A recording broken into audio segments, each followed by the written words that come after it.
Hay un lugar en la frontera donde dos niños pueden verse a los ojos separados por 50 metros de agua lodosa. Uno nace en El Paso. Tiene agua corriente las 24 horas. Su familia riega el jardín sin pensar. El otro nace en Ciudad Juárez. Su madre camina 3 kilómetros cada mañana hasta un pozo comunitario que a veces está seco. Ambos ven el mismo río. Pero ese río no fluye igual para los dos. Porque el río Bravo no es solo una frontera geográfica, es una frontera económica. Una frontera de poder. Y en 2026, en plena crisis climática, este río está muriendo. Y con él, toda pretensión de que el agua es un derecho compartido. La pregunta no es si el río se secará. La pregunta es, ¿quién controlará las últimas gotas? 1848. El Tratado de Guadalupe Hidalgo redibuja el mapa de América del Norte. México pierde la mitad de su territorio. California, Arizona, Nuevo México, Texas, todo al norte del río Bravo queda en manos estadounidenses. Pero hay un problema que los diplomáticos ignoraron deliberadamente. El río Bravo no es una línea, es un organismo vivo. Cambia de curso con cada tormenta. Se desvía, se divide, se seca. Durante décadas, ranchos texanos amanecieron convertidos en territorio mexicano. Pueblos mexicanos despertaron siendo estadounidenses. La frontera era líquida, inestable, imposible de controlar. Y sin embargo, Washington y la Ciudad de México insistieron. El río era la frontera natural perfecta. ¿Natural? Nada hay de natural en una línea trazada por tratados coloniales. Desde 1848 hasta inicios del siglo XX, el caos geográfico fue constante. Familias divididas, propiedades confiscadas. Porque el río no obedece a gobiernos. El río obedece a la gravedad, a las lluvias, a la geología. Entonces llegó 1906, la Convención de Aguas entre México y Estados Unidos. El primer intento de controlar lo incontrolable. Se construyeron represas. Se canalizó el flujo. Se repartió el agua como si fuera petróleo. Pero aquí está el detalle que nadie menciona. Desde el principio, el tratado favoreció al norte. Las represas más grandes, las infraestructuras más avanzadas, los derechos prioritarios. Todo quedó del lado estadounidense. El río Bravo dejó de ser un río. Se convirtió en un recurso estratégico. Y los recursos estratégicos nunca se comparten de forma equitativa. 1944. En plena Segunda Guerra Mundial, México y Estados Unidos firmaron un tratado que definiría el destino hídrico de la frontera para las siguientes 8 décadas. El Tratado de Aguas de 1944 divide el flujo del río Bravo. Estados Unidos recibe 2/3 del agua del río Conchos, el principal afluente mexicano. México recibe 1/3 del río Bravo en su tramo bajo. Suena justo, ¿verdad?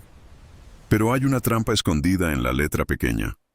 Estados Unidos tiene control absoluto sobre las represas río arriba. Elephant Butte en Nuevo México, Amistad y Falcon en Texas. Desde esas represas, Washington decide cuánta agua libera y cuándo. Y México simplemente recibe lo que queda. En años de sequía, lo que queda es casi nada. 2020, 2021, 2022. Años de sequía brutal. Las represas estadounidenses retienen agua. Los agricultores texanos tienen prioridad contractual. Ciudades como El Paso mantienen su abastecimiento intacto. Del otro lado, en Chihuahua, los agricultores mexicanos ven sus cultivos morir. El gobierno de México exige que Estados Unidos libere el agua prometida. Washington responde con tecnicismos legales. Diferimientos. Cláusulas de emergencia. Mientras tanto, en las comunidades rurales mexicanas, la crisis es tangible. Pozos secos, ganado muriendo de sed, familias comprando agua embotellada porque el río que ven desde sus ventanas ya no les pertenece. Y aquí viene lo más oscuro. Corporaciones estadounidenses han descubierto una laguna legal. Compran derechos de agua en territorio mexicano, extraen agua subterránea y la canalizan hacia el norte. Y las autoridades mexicanas permiten que suceda. No es una guerra con tanques, es una guerra con contratos, con represas, con medidores de flujo y cláusulas legales que la mayoría de la gente nunca leerá. Pero sus efectos son tan devastadores como cualquier conflicto armado. Entonces déjame preguntarte algo. ¿Quién decide qué lado de la frontera merece agua limpia? 2026. La crisis climática no es una proyección futura, es el presente. Crucemos la frontera en El Paso, Texas, una ciudad de 600,000 habitantes en medio del desierto de Chihuahua. Y sin embargo, sus parques están verdes, sus campos de golf regados, sus piscinas llenas. ¿Cómo es posible? Infraestructura hídrica de primer mundo, pozos profundos, plantas de tratamiento que reciclan cada gota, acuerdos internacionales que garantizan acceso prioritario al agua del río Bravo. El Paso no es un milagro, es el resultado de décadas de inversión estratégica en control hídrico. Ahora crucemos el río, 50 metros al sur. Ciudad Juárez, 1,5 millones de habitantes, la ciudad más grande de Chihuahua. Y aquí, la realidad es radicalmente distinta. Barrios enteros reciben agua potable solo 3 veces por semana. Las familias almacenan agua en tambos, tinacos, garrafones.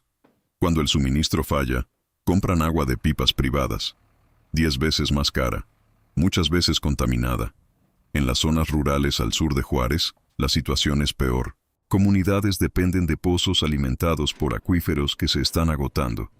Porque mientras el agua superficial disminuye, la extracción subterránea se dispara. Y no hay regulación efectiva. ¿El resultado?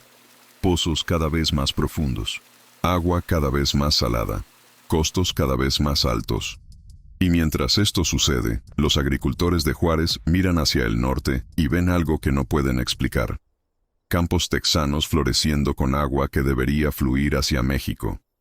Aquí está el dato que nadie quiere admitir. El río Bravo no reparte pobreza y riqueza por accidente, lo hace por diseño. Porque cuando un tratado otorga control de represas a un solo país, ese país decide quién prospera. Cuando las corporaciones pueden comprar derechos de agua más allá de fronteras, el recurso deja de ser público y se convierte en mercancía. Y en el mercado, siempre gana quien tiene más capital. Pero hay algo más. En 2023, empresas estadounidenses compraron tierras en el norte de Chihuahua, oficialmente para paneles solares, extraoficialmente para asegurar derechos sobre acuíferos que alimentan el río Conchos. Si controlas el agua río arriba, controlas todo el sistema río abajo. México no está perdiendo el río Bravo por invasión militar. Lo está perdiendo por contratos corporativos, tratados obsoletos y falta de soberanía hídrica. Si has llegado hasta aquí, gracias por no conformarte con el mapa oficial. Lo que viene ahora cambiará tu forma de ver esta frontera. 2026. El río Bravo está muriendo. No es una metáfora, es un hecho medible. El flujo promedio anual ha caído un 40% en las últimas 2 décadas. Las represas están en niveles históricamente bajos. Los acuíferos subterráneos se agotan más rápido de lo que se recargan, y la crisis climática solo acelerará el colapso. Las proyecciones son claras. Para 2035, el río Bravo podría dejar de fluir de forma permanente. Lo que hoy es un río lodoso, mañana será un lecho seco, un fantasma geográfico.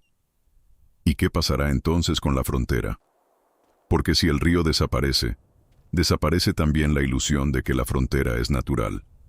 Se expone la verdad. Siempre fue política, siempre fue negociable.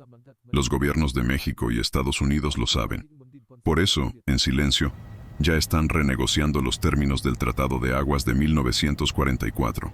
Pero esta vez, no se trata solo de agricultura, se trata de supervivencia urbana, de seguridad energética, de migraciones masivas provocadas por escasez hídrica, porque cuando el agua se acaba, la gente se mueve.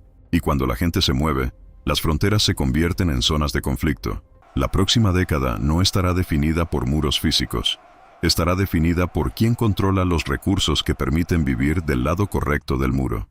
Y aquí está la ironía final. Estados Unidos necesita a México, tanto como México necesita a Estados Unidos. Porque el río Conchos, el tributario más importante del río Bravo, nace en territorio mexicano. Sin ese flujo, el sur de Texas colapsa. El poder hídrico no es unidireccional, es interdependiente. Pero solo si ambos países lo reconocen. Entonces, volvamos a la pregunta inicial. Aquellos 2 niños separados por 50 metros de río, uno en El Paso, otro en Juárez, ¿seguirán viéndose a los ojos en 2035? ¿O el río habrá desaparecido dejando solo polvo, alambre de púas y la certeza de que pudimos haber hecho las cosas diferente. El río Bravo no tiene ideología, pero los mapas sí. Es hora de que cuestionemos quién dibuja esos mapas. ¿Quién decide qué ríos valen la pena proteger? ¿Quién determina que el agua de unos vale más que la sed de otros? Porque la geografía no es neutral. Nunca lo fue. ¿Crees que el agua debería ser un derecho humano o un recurso estratégico negociable? Déjanos tu opinión. Y si este video cambió tu perspectiva, compártelo y suscríbete para más crónicas que desafían el relato oficial.